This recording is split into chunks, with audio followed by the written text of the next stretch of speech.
بسم الله الرحمن الرحیم. سلامونه دوستانو. زما دغه لیکچر چې دا د 1 موډیول لومړی لیسن اړوند ده او موضوع ده سلیکټ انټو سټیټمنټ. دوستانو سلیکټ انټو سټیټمنټ چې دا د سلیکټ کویریز یا کویری ریزلټ چې کوم ده یا آوټپوټ چې ده یا هغه معلومات یا ډیټا چې د سلیکټ کویریز په ایگزیکیوټ کېدو سره زموږ لاس ته راځي هغه دپاره یو نوی ټیبل جوړوي او بیا وروسته هغه ډیټا په نوي ټیبل کې ځای پر ځای کوي.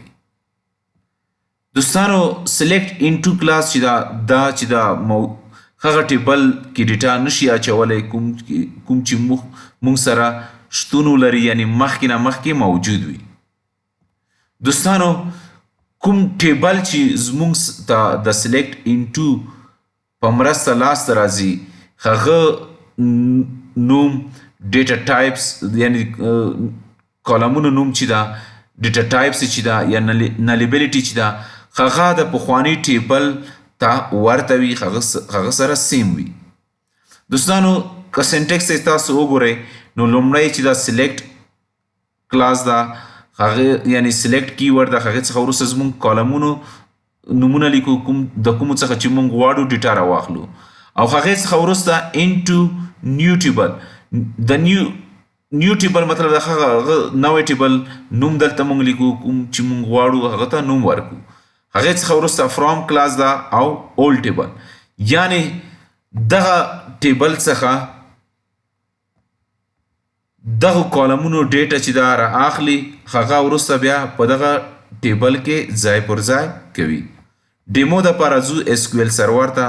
دوستانو که نارمل سلیکټ کلاس یا سټیټمنټ تاسو وګورئ هغه بالکل دې ته ورته وي یعنی لومړی چې دا سلیکټ کلاس یا برخه ده دوهم چې ده هغې څخه وروسته چې د فرام کلاس ده یا برخه ده او هغې څخه وروسته ویر ده. دوستانو په دغه وخت کې که چیرته مونږ د نارمل کې یوازې دومره تغیرات راولو چې دلته د فرام څخه وروسته مونږ انټو کلاس ولیکو او دلته یو هغه ټیبل نوم ورکو کوم چې مونږ غواړو زموږ لاس ته راشي هغې څخه مخکې مونږ سکیما هم لیکلی شو یعنی زه غواړم دغه نوی ټیبل چې دا په دغه سکیما کې جوړ شي.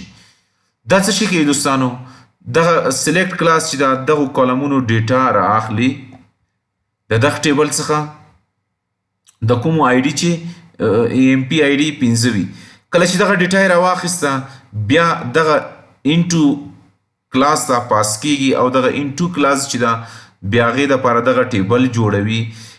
دغه ټیبل کې کالمونو نومونه چې دي هوبهو دې ته ورته وي او هغوی ډیټا ټایپ نلیبلیټي هم یو بل سره میچ کوي یعنی یو بل ته ورته وي یا سیم اوسي. دوستانو دغه زموږ د نن ورځې لیکچر موضوع تر بل لیکچر پورې مو په لوی چښتن سپارم. الله مو مل شه.